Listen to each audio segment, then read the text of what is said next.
Napakabuti ng Diyos. Ang bawat umaga ay nagpapakita ng katapatan ng Diyos sa bawat isa. Kaya naman po mga kapatid, tayo po tayo, mga bata.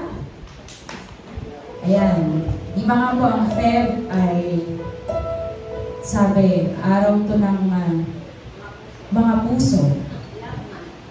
Diba?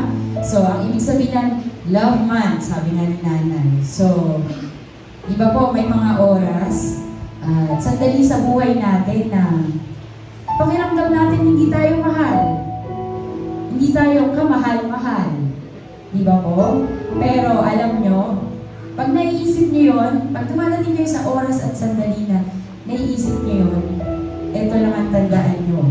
Ang sabi sa awit na to, yes, Jesus loves me. Yes, Jesus loves me. Yes, Jesus loves me. The Bible tells me so. Diba po? Pwede po ba minsan pa? Kung gusto nyo malaman kung gaano tayo kamahal ng Diyos, nasa Bible po yan. John 3:16. Tama po ba? Ibinigay ng bugtong, ay binigay ng Diyos ng kanyang bugtong na anak para sa atin, para tubusin tayo, para abutin tayo. Ganun tayo kamahal ng Diyos. So, kung hindi tayo mahal ng ibang tao dyan, okay lang. Dahil mahal tayo ng Diyos. Pwede po ba minsan pa? Yes, Jesus loves me. Yes, Jesus loves me. Yes, Jesus loves me. The Bible tells me so. Diba? Salamat, Panginoon, sa pagmamahal mo. Kaya naman po, tara po, awitan natin ang Diyos na walang ginawa kundi mahalin tayo. Salamat sa Diyos.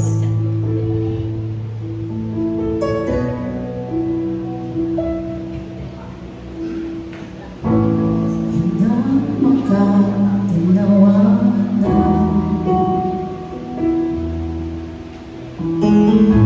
ngunit hindi ka lumaban. Pagkat laman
biyaya ng pag-ibig mo ay ganda.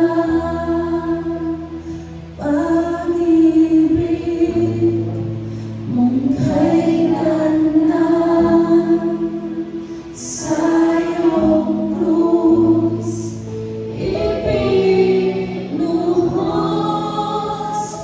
O Jesus, inalay mo.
sa iyo po ang aming palakpak.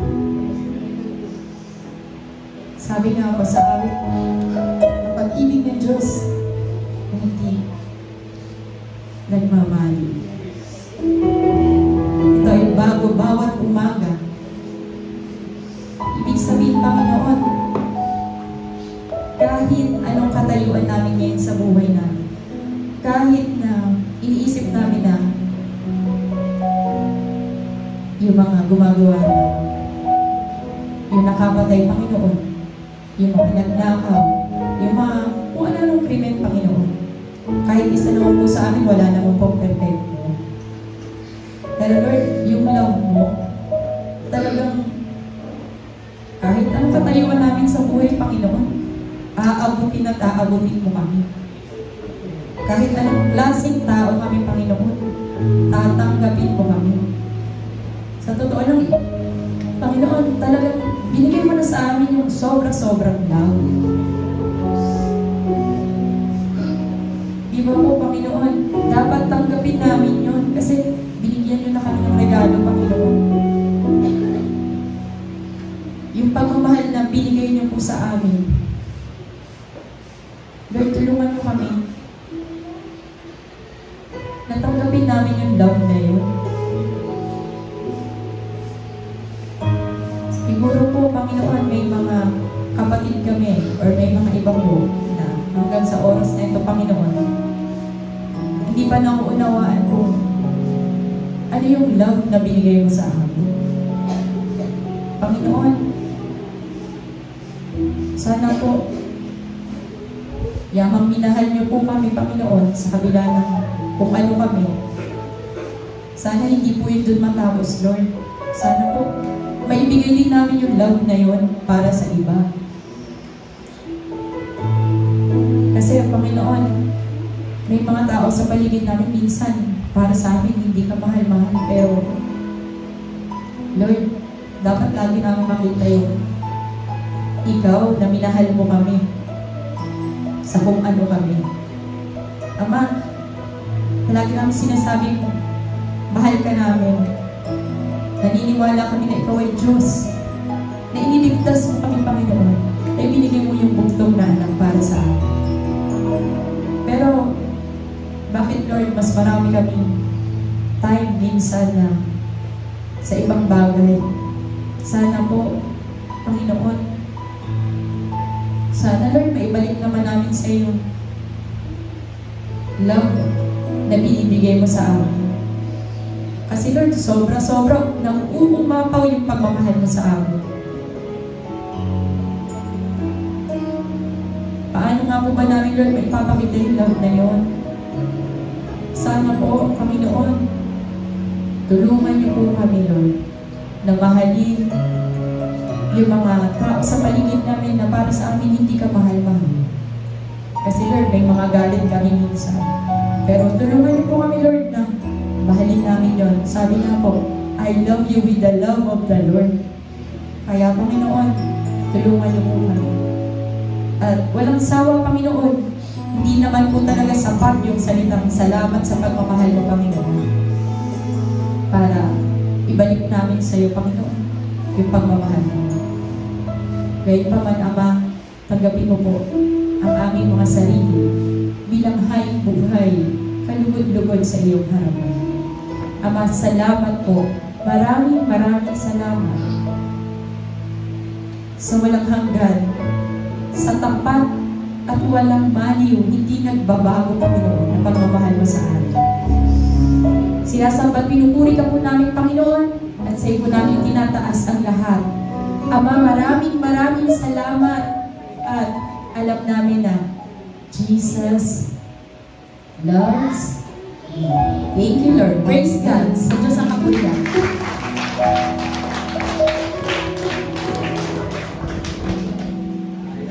Manatili po tayo nakatayo. Atin pong basahin ang mga taga-Roma. Chapter 8, talata 1 and 2. Ngayon nga'y wala nang anumang hatol sa mga kay Kristo Jesus, sapagkat ang kautusan ng Espiritu ng buhay na kay Kristo Jesus ay pinalaya ako sa kautusan ng kasalanan at ng kamatayan. Salamat. Ito po tayo mo.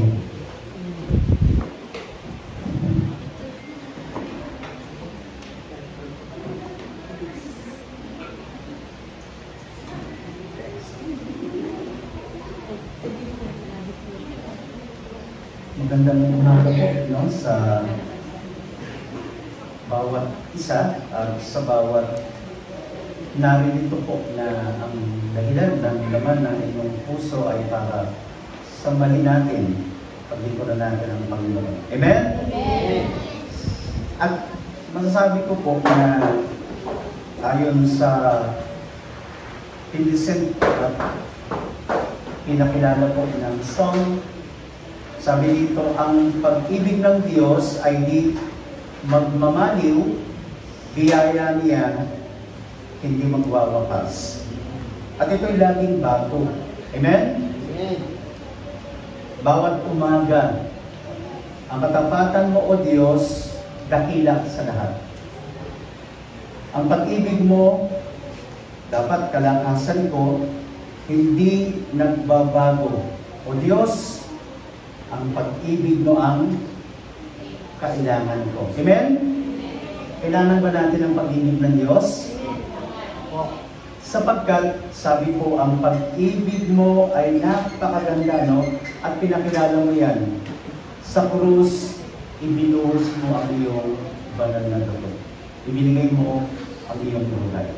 Sabi tayo manalangin, Ama namin Diyos na makapangyarihan. Sa pangalan po ng Panginoong Hesus, sa sandaling ito, Ama, ayon sa laman at kalagayan po ng puso ng bawat isa sa amin. Gamitin mo yung mga salita, abutin mo kami, at higit po namin maunawaan ang kapahayagan kung paano po ang pag-ibig na ito ay aming tinanggap. I-bless niyo po ang bawat isa at maraming salamat po sa iyo. Ito po ang aming panalangin sa pangalan ni Jesus. Amen. Alam niyo po, yung message po natin for the last night is all about love. Okay? At siyempre po, yung ating pong tatapusing theme ngayon po ba ng February ito ay relationship status. Ibig sabihin po nito, siguro in our own perspective, siguro tinitingnan natin ito, ano ba yung, paano ba yung pakikipagrelasyon natin, siyempre sa kapwa natin, most especially no, sa mga mahal natin sa buhay. Paano natin minamahal ang ating mga magulang? At paano natin minamahal ang ating mga kapatid? Paano natin minamahal ang ating mga kapwa, no, sa paligid, lalo na yung siyempre sa mga magulang, paano nila minamahal ang kanilang mga anak. At sa bawat relasyon ay may kaugnay na pagmamahal. Kaya nga po, siguro isa sa pinakamalaking tanong, no? At siguro sa ganung pagkakataon sa kalagitnaan natin ito, ay maihatid ng Diyos sa puso natin yung pag-ibig na to. Okay? Tinapos ko po itong message ko, yung outline ng message ko, pero hindi ko mahagilap kung saan po ako kukuha ng title. Actually, hindi po tapos yung message ko. Buo siya pero walang titulo. Wala akong maisip kung paano ko bubuin yung tinatawag natin yung pamagat. At kaninang umaga po, habang tayo po'y nakatayo dito, nabuo po yun. Alam niyo po, ngayon ko po gustong simulan yung pahayag at salita. Ang pamagat po ng ating pong message preaching ngayon is ang pag-ibig mo. Okay? Parang makatay, no? Ang pag-ibig ko. Mamaya po, ipakikita natin bakit nabuo po yung salitang ang pag-ibig mo. Okay? Ang pag-ibig mo, ito po ay isang, kumbaga, parang isang persona na parang may inihahatid. Okay? Parang may nauunawaan siya sa isang taong man o sino man na parang may nadama po siya na pagpapahalaga sa ibang persona bukod sa sarili po niya. Kung bakit natin binuo yung salitang ang pag-ibig mo. Alam niyo po mga kapatid, kalikasan po natin, lahat tayo ay matatakutin. Tama po. Tanggapin nyo man o hindi, at sabihin nyo man na hindi ka basta natatakot sapagkat lalaki ka, okay? Hindi ka natatakot sapagkat anak ka ng Diyos. Hindi ka natatakot at hindi ka nakakaramdam ng anumang takot sapagkat alam mo, wala ka namang ginagawang masama sa iyong kapwa. But listen, naturally, we possess fear. Alam niyo mga kapatid kung bakit ang takot ay hindi tinanggal ng Diyos sa puso ng bawat isa sa atin, sapagkat isang araw magagamit po kasi yung takot na yan. At ang totoo niya, sa araw-araw nagagamit nga po yung takot po na yan eh. Okay? Sa isang pagkakataon, pwedeng nakakatulong, pero mas madalas, napapahamak tayo. Pero sa isang sandali sa buhay natin, nilagay ng Diyos yung takot na yan, samantalang masasabi po natin na mismong ang Diyos na yan, okay? Ang nagpahayag, huwag kang matakot. Fear not. Di ba madalas at napapakinggan niyo po na binabanggit po natin na ang salitang fear not sa banal na kasulatan ay sapat para panghawakan ng isang tao, lalo na po ng mananampalataya, na huwag tayong matakot kapag alam natin nasa piling tayo ng Panginoon. Kasama natin ang Diyos. Sa unang pagkakataon, sinabi po ng isang anghel sa isang lalaki, sa isang tao, huwag kang matakot. Okay? Huwag kang matakot. At sa likuran ng pahayag, paalala, marahil pinararating ng anghel po na ito. May isang bagay po na di pangkaraniwan na kahit mismo ang kaisipan na ito, ang puso mo ay nasa estado ng napakalaking tanong, bakit nangyayari yun? Fear not. Alam niyo po ba, scientifically, kapag ang isang itim na pusa, okay, pakinggan niyo po ito kapag ang isang itim na pusa ay dumaan sa iyong harapan. Okay, listen kapag ang isang itim na pusa ay dumaan sa iyong harapan, samantalang alam mo, ikaw ay lalabas ng bahay, may pupuntahan kang isang lugar. Okay, listen. Pakinggan niyo po ito ng malinaw. Kapag ang isang pusang itim dumaan sa iyong harapan, okay, scientifically, ang pusa na yan ay may pupuntahan lang. It so happened, okay, it so happened, medyo na tiyempo lang nagkasabay kayo ng paglabas. Okay? Kasi kalimitan, pansinin niyo po maraming tao, paglabas ng bahay, pag may sasakyan yan, o dili naman kaya siya ay nagmamadali na sapagkat palabas siya ng bahay, at nakita niya po yung pusa itim palabas, kalimitan anong dinadala niya sa puso at sa isipan ng isang tao? Takot. Bakit takot? Isip kagad niya, baka may masamang mangyari. Okay? Baka madisgrasya ka. Posibleng masagasaan ka kung ikaw ay maglalakad. Posibleng mabangga ka kung ikaw ay nagmamaneho. But listen, walang katotohanan yun sapagkat bakit? It so happen may pupuntahan yung pusa. Okay? At napadaan lang sa iyong harapan. Bakit nagkakaroon tayong impresyon na kakabahan? Bakit nagkakaroon tayo ng kaisipan at pananaw na mga negatibong ito? Alam niyo kung bakit? Because of fear. Dahil po yan sa takot. At alam niyo po mga kapatid, dahil po sa ganong klase ng pag-iisip, may mga sandali po na tayo po bilang tao, nakabuo po tayo ng ilang mga bagay. Una, di ba dahil po sa ganong pananaw, di ba kayo nagtataka bakit na-invento natin, nabuo natin, naisip natin gumawa ng bahay? Dati hindi naman po talaga uso bahay. Sa ilalim lang ng puno tayo dapat natutulog Nung panahon ni Adan at ni Eva, alam mo kung saan lang sila natutulog? Sa ilalim lang po ng puno ng mangga.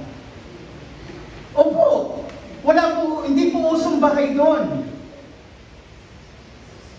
And because yung pong mga pag-iisip na dumating yung pagkakataon, okay, yung dalawang mag-asawang ito, parang pagdating ng tanghali, mainit. Okay? Dumating yung pagkakataon na medyo may mga gabing sobrang lamig. O may mga sitwasyon na para bang nagiging threat po yun sa kanila po. Nagkakaroon sila ng mga damdamin na baka lapain sila ng kung anumang hayop. So anong ginawa nila? For their own protection, gumawa po sila ng bahay nila. May pinto po yun. Okay? Ibig sabihin po nito, isang lugar para secure sila, nandun sila sa loob, sa araw at sa gabi, posibleng nakalak po yun sapagkat bakit? Because of the fear. Dahil sa takot. Yun yung dahilan. Okay?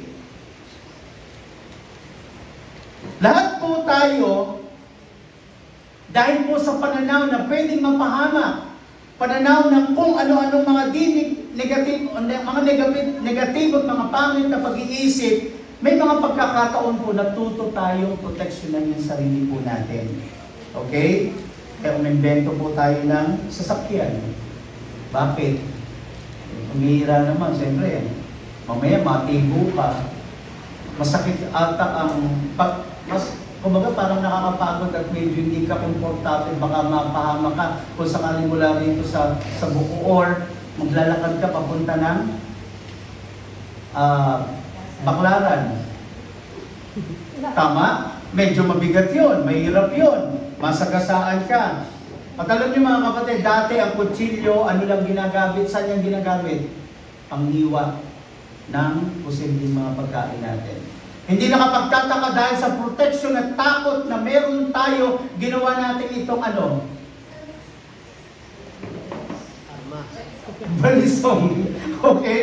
Okay, kung bakit tinanong natin si Ate Cathy, sa lugar nila galing yung balisong eh. Okay? Nabuo yung balisong, hindi para makatulong upang ito ay panghiwa ng pagkain natin. Para? Diba? Para maging isang klase po ng sandata upang magbigay sa atin ng proteksyon. Kanino? Sa mga di pwede at katanggap-tanggap na sitwasyon. At sa pamamagitan ng mga sandata na yan, nabuo ang alin? Armas. Magbigay na po kayo ng klase ng uri ng mga sandata. Pag ito'y pinagsama-sama po niyo, ang tawag na po yan mga armas. Baril, Armalite, ano pa? Shotgun, ano pa? Ano po? Baril, oo. 45, 38, 39, 40. Okay? Sige, bilangin nyo na. Pagsama-samahin nyo yung klase ng sandata at ngayon po'y binuo para tawaging armas, kahit yan yung pinakamalaking tangke. Para lang ano yan? Sa proteksyon. Proteksyon sa bawat buhay. Proteksyon saan? Sa isang bansa. Sapagkat bakit? Ang lahat ng yan nabuo dahil saan? Sa takot. Ganon kataba ang pag-iisip ng tao, lumikha siya para lamang mabigyan ng tugon at maproteksyonan niya ang kanyang sarili sapagkat tanggapin niya ang isang katotohanan bilang isang tao. Naturales sa nating makaramdam ng panganib at mula sa panganib na yan, nabuo ang isang damdamin at isang uri ng emotion at yun po ay alin? Takot. Natuto tayong mag-ingat sapagkat bakit? Punong-puno tayo ng takot. Sino sa inyo rito hindi nakakaranas ng takot? Taas na kamay? Lahat. Okay? Lahat. Diba? Makakita lang tayo ng anino, mag-iisa tayo doon, gumagalaw, magkakaroon na tayo ng kaba. Yung kaba na yun, ang tawag doon ay takot. Makakita kayo sa puno, may malaking kung ano man doon, nakatingin sa inyo, magkakaramdam kayo ng ano? Kaba. Takot. Alam nyo, dahil sa takot po na yan, natuto tayong proteksyonan yung sarili natin. Amen? Ang problema po ito, takot tayo sa maraming bagay, takot tayo sa kung ano-ano mga bagay. Pero alam niyo po ba, may higit dapat tayong katakutan. Alam niyo kung bakit? yung dapat katakutang ito ang pinaka dapat paghandaan ngayon pa lang sa lupang ito. Sapagkat bakit? Isang uri ng tiyak at ito ay dapat nating katakutan. Sa paligid natin, kinakabahan tayo sa mga bagay na di pangkaraniwang nagaganap, pero pwede natin isipin, baka hindi totoo. Pwede nating sabihin, sapagkat baka bigla lang na kinabahan ka lang. Okay? Pero gusto ko pong iparating sa kalagitnaan natin ito, mga kapatid. May klase ng isang takot, at kung bakit naturalesa yan, binigay po yan sa atin sa pamamagitan po, no? Sa pamamagitan ng isang sandali na pwedeng kasangkapanin ito ng Diyos na makita natin isang araw sa buhay natin na mayroong isang lugar na pwede tayong puntahan, pwede natin bagsakan, isang lugar na hindi na natin kaya pong takasan. Isang lugar na ang tawag po dito ay kapahamakan. The place called hell. Okay? Isang lugar na tawag ng banal na kasulatan at maging ang bawat relihiyon. Hindi lang sa Pilipinas, sa buong mundo, ang tawag dito ay hell. Sa atin po, ang tawag dito, impyerno. Ano yung lugar ng hell? Bakit may impyerno? At bakit ngayon pa lamang ay kinakailangan na natin maintindihan na tayo po'y makaramdam ng takot? Okay, tayuan tayo ng ating balahibo. Sapagkat bakit? Hindi po pangkaraniwan yung place ng impyerno. Nakakatakot. Okay? Isang lugar na hindi nakadesign para magbigay ng comfort. Okay? Hindi siya lugar at hindi po isang lugar para tayo po ay makaranas ng maliit na kaginhawahan. Isang lugar na ito po ay nailagay ng Diyos hindi para magbigay ng kung anumang mabuti, kung kanino at kung anumang nilikha ng Panginoon. Isang lugar na hindi dapat puntahan ng tao. Pakinggan niyo po. Ang mundo nagtuturo, hindi totoo ang impyerno, samantalang hindi nila kayang itatwa, totoo daw ang langit. Maraming mga itinuturo, naririnig natin na ipaparating sa atin. May mga ilan, pinaniniwalaan natin. May mga ilan, hindi natin tinatanggap. But listen, sa lahat ng balita, sa lahat ng mga bagay na naiparating at naiparinig sa atin, lahat ng naituro ng tao pinarating sa atin, paniwalaan natin o hindi, pero wag natin ignore at wag natin isang tabi ang isang paniniwala na ang impyerno ay isang totoong lugar na pwedeng puntahan ng isang tao. Okay? Ano yung lugar ng impyerno? Siguro yung unang-una natin maintindihan. Dalawa po ang dapat nating maintindihan at maunawaan para lamang malaman natin bakit ang tao hindi pwede pumunta sa hell. Okay? Bakit? At bakit nakita ng Diyos? Okay? Listen ha. Bakit nakita ng Diyos na ang tao ay dapat wag pumunta ng impyerno to the point? Okay? Nagawa niyang ibigay si Kristo. Okay? Dumating yung pagkakataon, isa sa persona ng Diyos. Isa sa persona ng Diyos ang ibinigay ang kanyang sarili sa lupang ito. Walang ibang dahilan para iligtas ako at ikaw. Amen? Para ang lugar ng impyerno ay hindi natin puntahan. Okay? Ganun ang pag-ibig ng Diyos sa atin. Mahal tayo ng Panginoon. Yun ang tinatawag ang pag-ibig ng Diyos. Unang-una, ano ba itong impyernong ito? Ano ba yung lugar ng kapahamakang ito? Listen, number 1. Hell was created only to Satan and his fallen angels. Pakinggan nyo listen. Alam nyo ba, ang lugar ng impyerno ay hindi po ito inisip ng Diyos na mabuo maging lugar para sa tao. No! Hindi po yan. Okay, pakinggan nyo po. Ang impyerno ay nilikha ng Panginoon, ang unang-unang design. At ang unang-una lamang dahilan ng Panginoon, paglipas ng takdang panahon, ang buong laksa ng mga fallen angel, mga maling espiritu, mga demonyo na kilala natin. Even Satan, may lugar sila. Alam niyo kung anong maling paniniwala na dapat hindi natin tanggapin?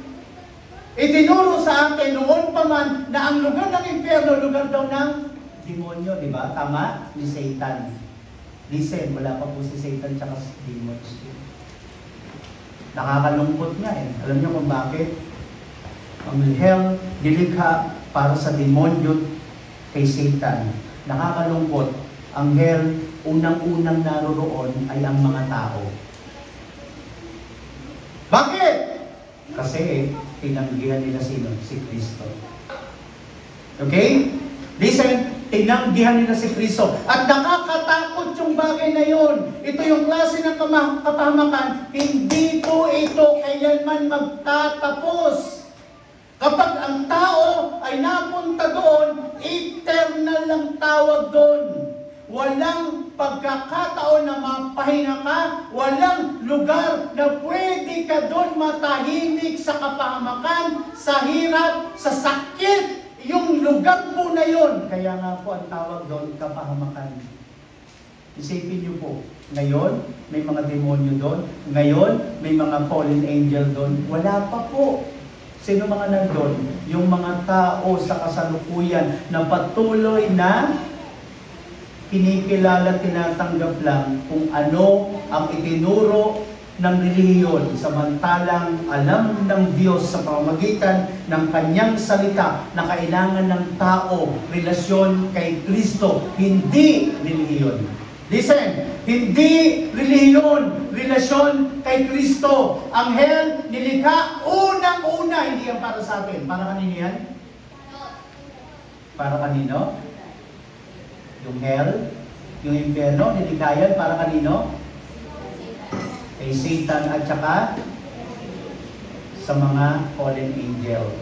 Nasaan ang fallen angel? Nasaan si Satan? Wala pa sa hell. Listen, pakinggan nyo. Wala pa siya sa hell. Alam nyo kung nasaan siya? Nasa tabi mo. Nasa harapan mo. Hindi ba kayo nagtataka? Bakit kapag nagpipili si pastor, kapag may worship team, hindi ka mapakali? Hindi mo nagtataka doon? Hindi ka mapakali. Parang makatayo yung tagiliran mo, parang makatayo yung likod mo, at anong tawag doon? Pagalaw-galaw ka.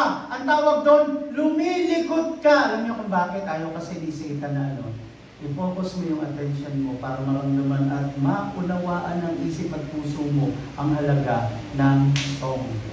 Yung kanta na kasi na yun, alam niyo kung ano yung song na yun? Divine song kasi siya. Ang tawag doon is spiritual song. Ang tangi lang po kasi nakakaunawa ng spiritual song, puso natin kasi yun ang kailangan natin. Ito yung lagi dapat handa. Alam niyo ba, ang bawat isa dapat nakaupo rito, hindi lang nakahanda, hindi lang nakahanda yung katawan. Maganda bihis, bagong paligo, nakakulon, nakapabango, maganda sapatos, naka-make up. Iba sa atin dito, nagpasalon pa.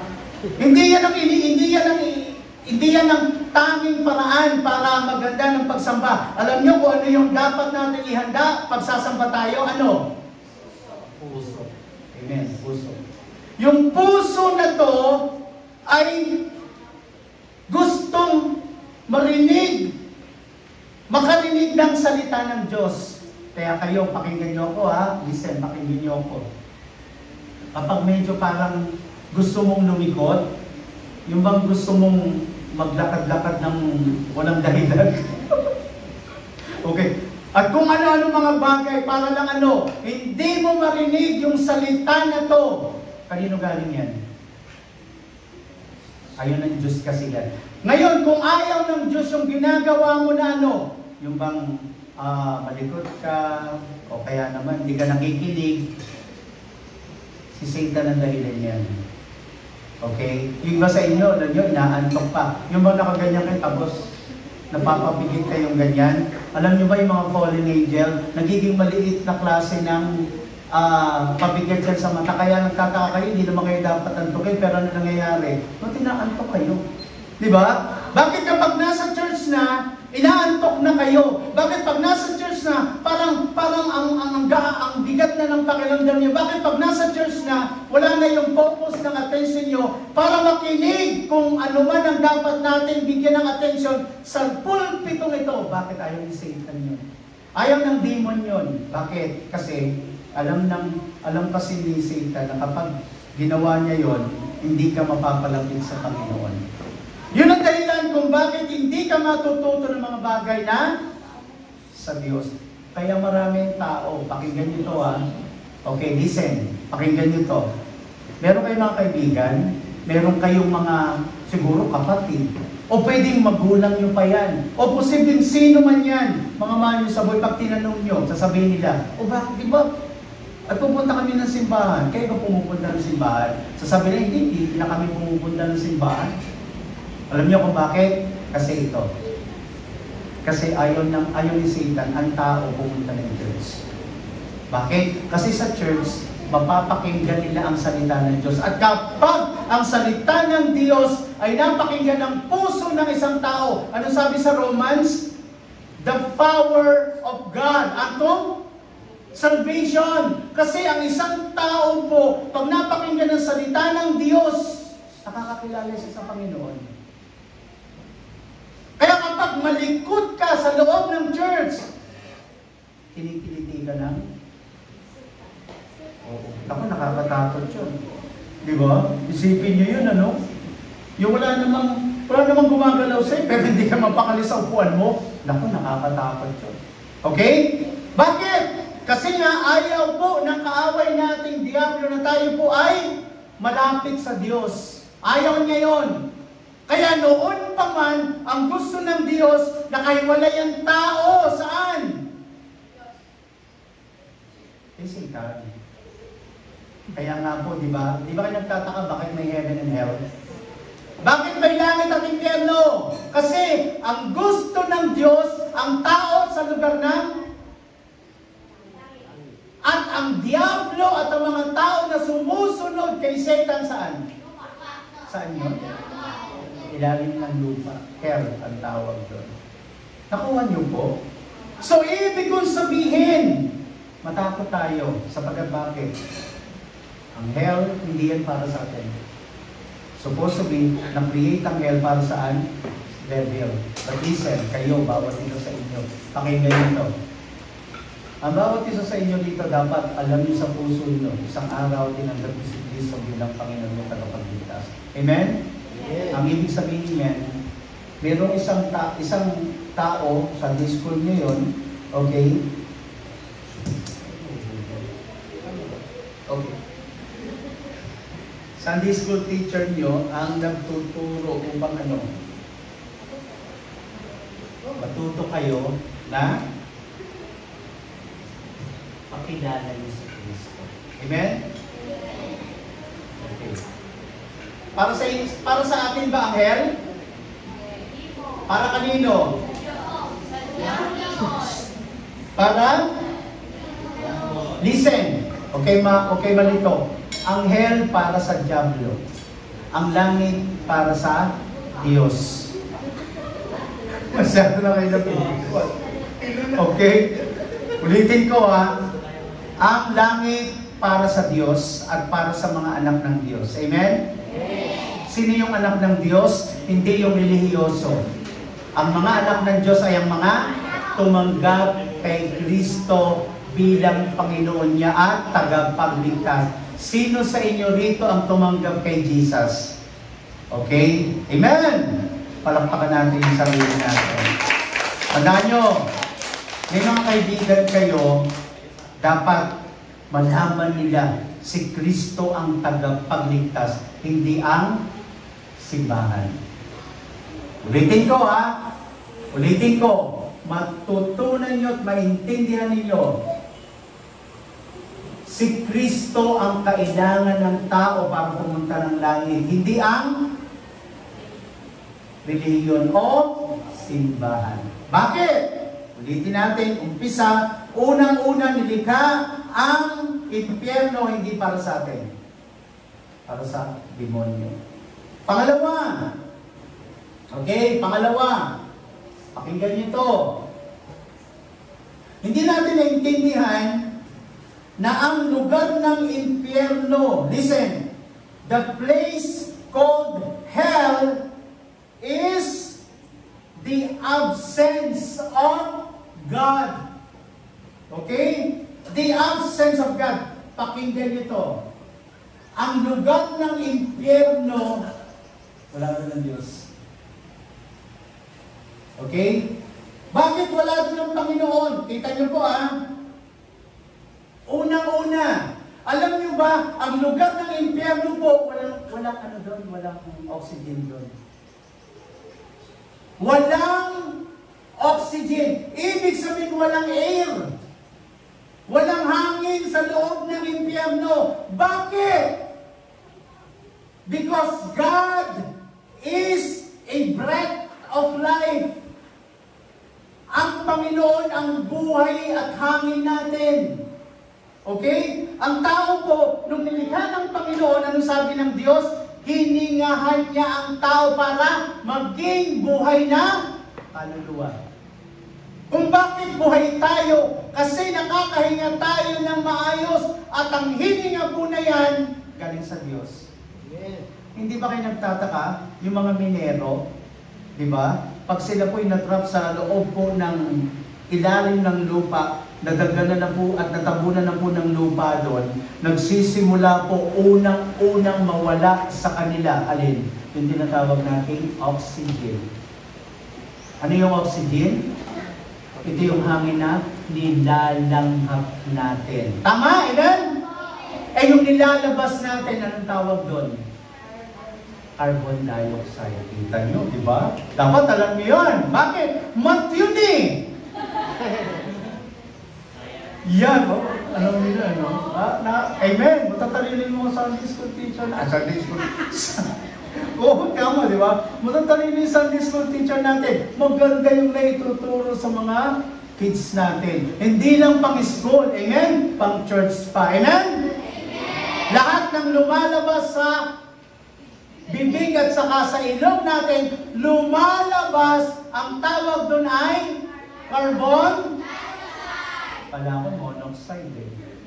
Carbon dioxide. Lahat ng pumapasok sa ilong at bibig, ang tawag doon ay oxygen. Ang oxygen, ito po ay breath of life. Yun yung buhay at nagbibigay ng buhay, bumubuo sa buhay natin para magpatuloy. Walang pinanggalingan yan. Diyos lang. Yung sasabihin, hindi mo nasa paligid lang natin yan. Yes, definitely nasa paligid natin. Galing yan sa Diyos. Amen? In hell, walang oxygen. Walang hangin po sa loob. Kaya hanggang pag na-trap nga sila, patay lahat ng mga minero. Bakit di na sila makahinga? Okay, hindi na po sila makahinga. Aba, napaka-ikli pa lang po ng lalim nun. Eh, pambihira na yan. Core yung pinag-usapan dito. There is no presence of God. Scientifically, wala pong anumang presensya po ng Diyos doon. Kaya hindi nakapagtataka, isipin nyo kung kayo pumunta ng impyerno. Patay na kayo, unti-unti pa rin kayong pinapatay. Ang problema, hindi kayo makakaranas ng kamatayan. Isipin nyo na lang ito. Okay, listen, pakinggan nyo Bakit napakaraming tao, sinubukan ng lahat ng uri ng pagpapakamatay nangyari. Pero may mga tao na sinubukan nila magpakamatay, pinigilan nila yung paghinga nila.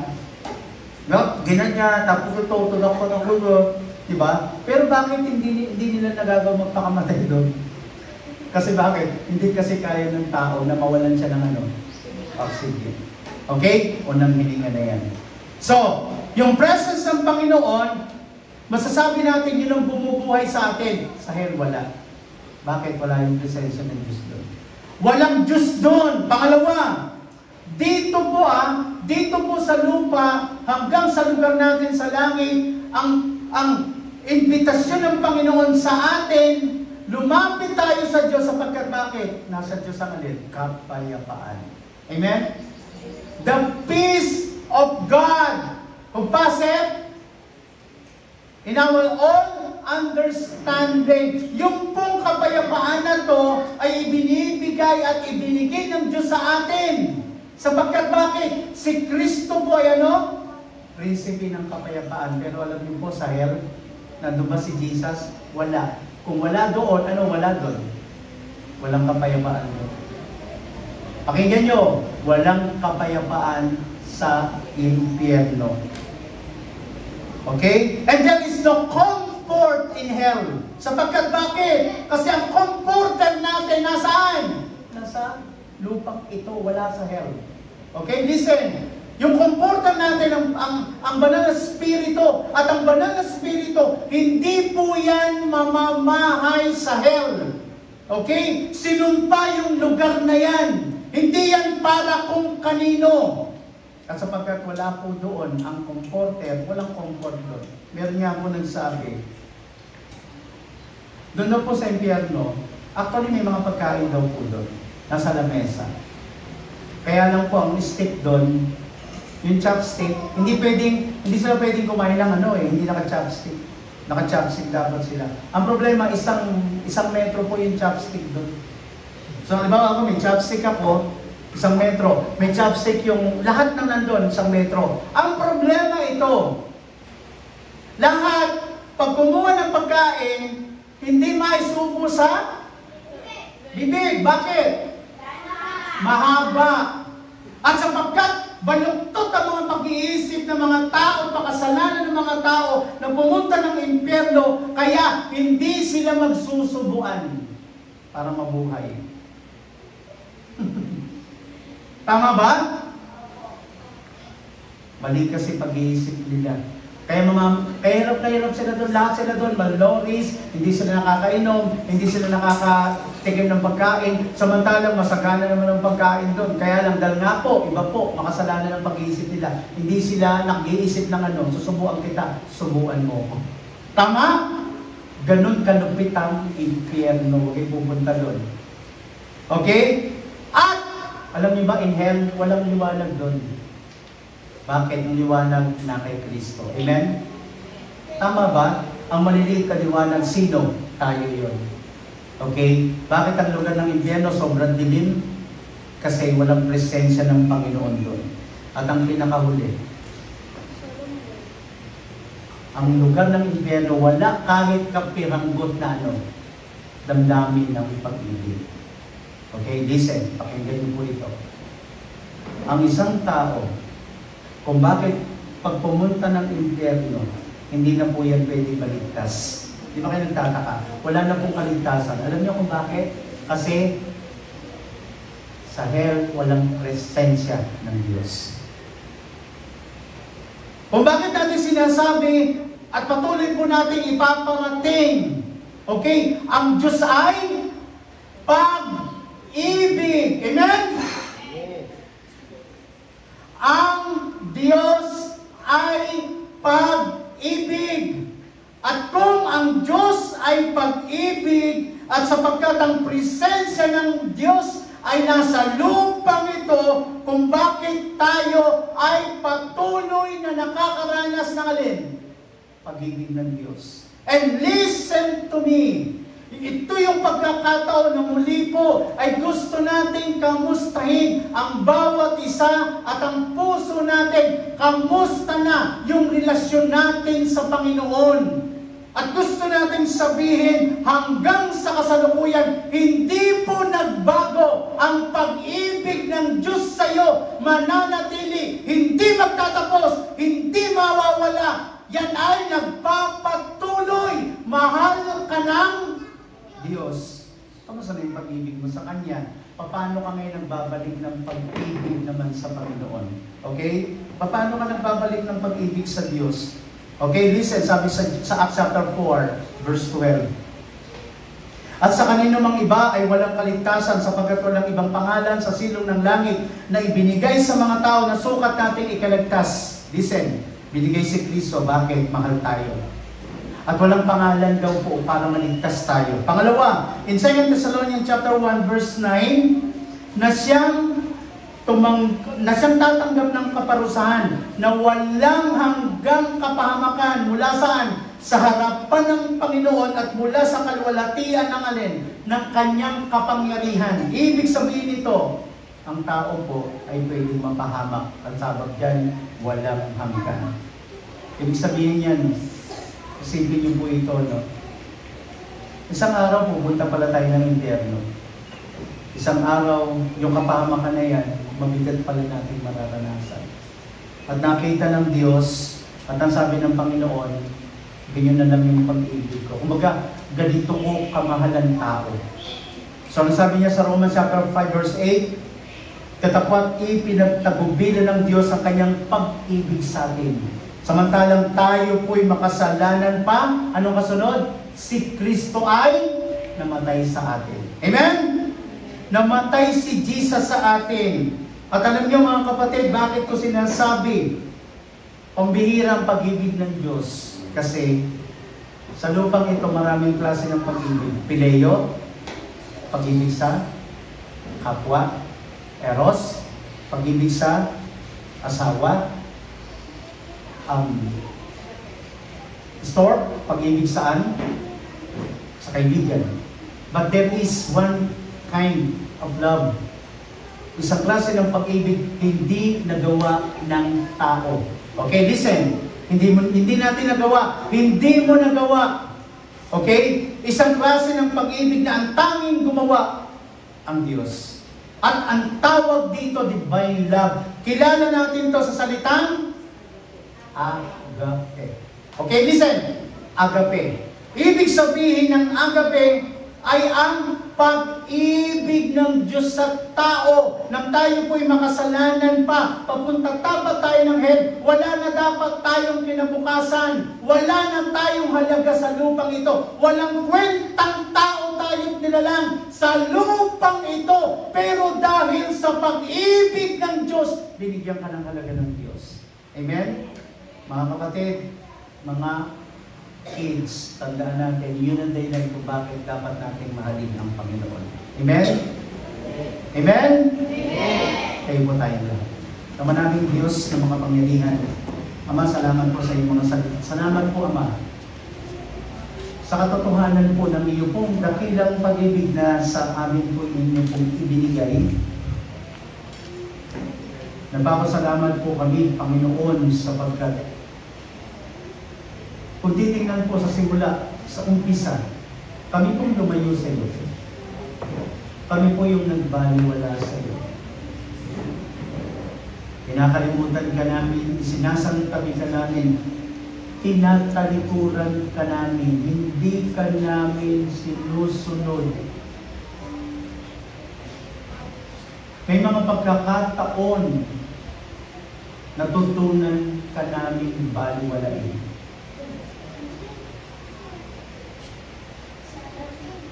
Samantalang nandun kami sa kalagayang o panahon na hindi kami kumilala sa Diyos,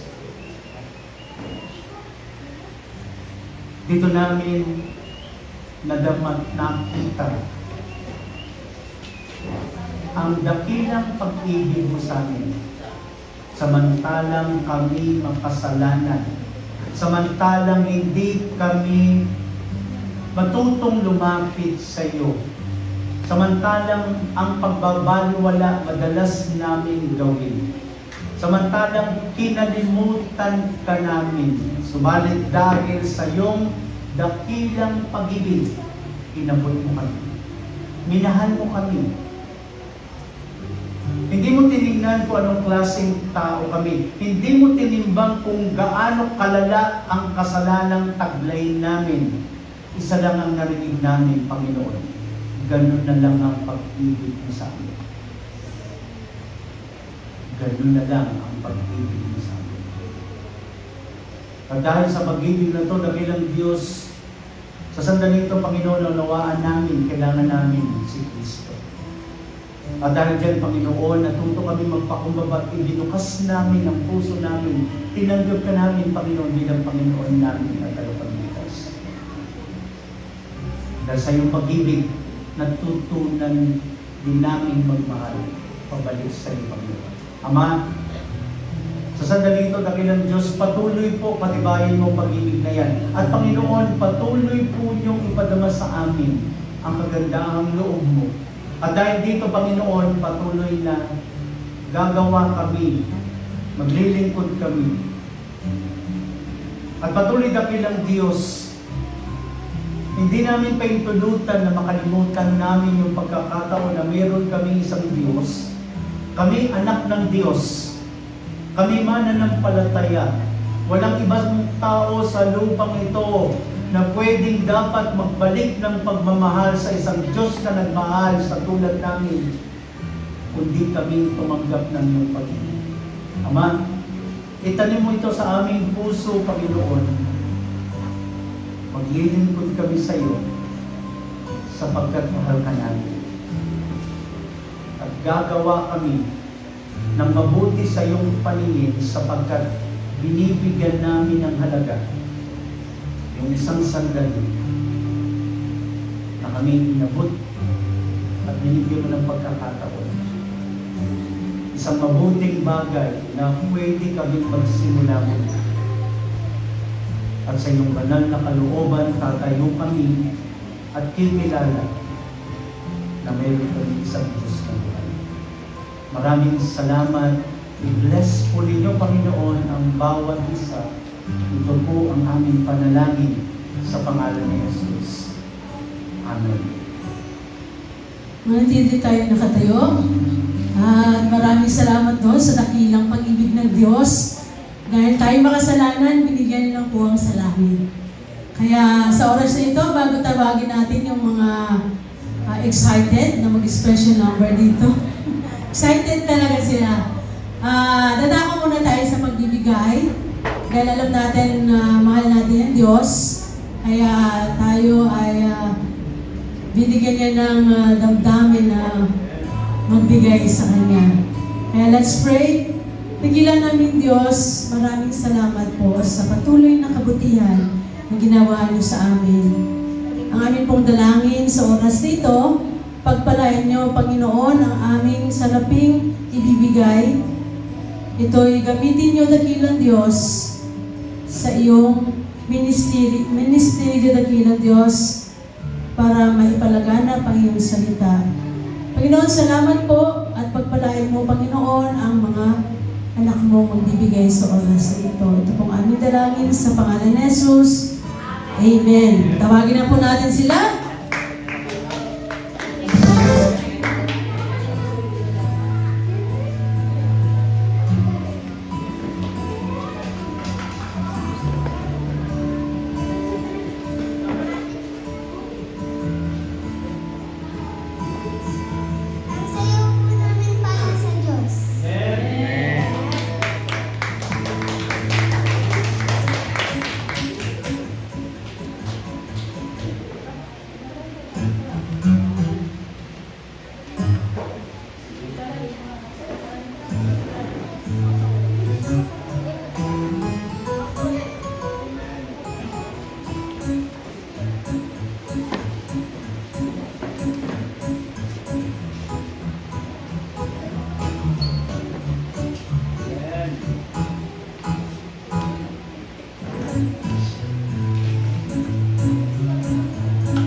salamat po. And this is the day that the Lord has made. At sa mga ano natin, sa mga young people natin, po tayo, okay, sa mga ano natin, at sila po ay nasa, oo, yan, ito po tayo sa bed, ako kayo magkalala, hindi mo po ito katagalan, okay? Okay, so, yan. So, nakatandaan ko, no, nakatandaan niyo po, saan tayo nagtapos ang i-discuss natin na nakaraan? At least gusto ko po kahit paano, kahit maliit lang na subject po natin na nakaraan ay muli maalala po natin. Okay?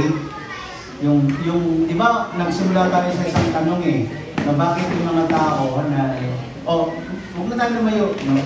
Bakit may mga mananampalataya na nagbabago po yung pag-ibig sa Diyos? Okay? So nakita natin doon, unang-una po sa lahat, ay siyempre po, no, yung sandali po na binanggit po sa 1 John chapter 2. No, thou has left your first love. Doon po yan Okay? Tandaan natin mga kapatid, kung bakit, di ba nagtataka bakit ang command ng Diyos ito? Seek ye first. Okay? Bakit nagsimula sa utos na ganito? Unahin mo ang Diyos. Bakit? Kasi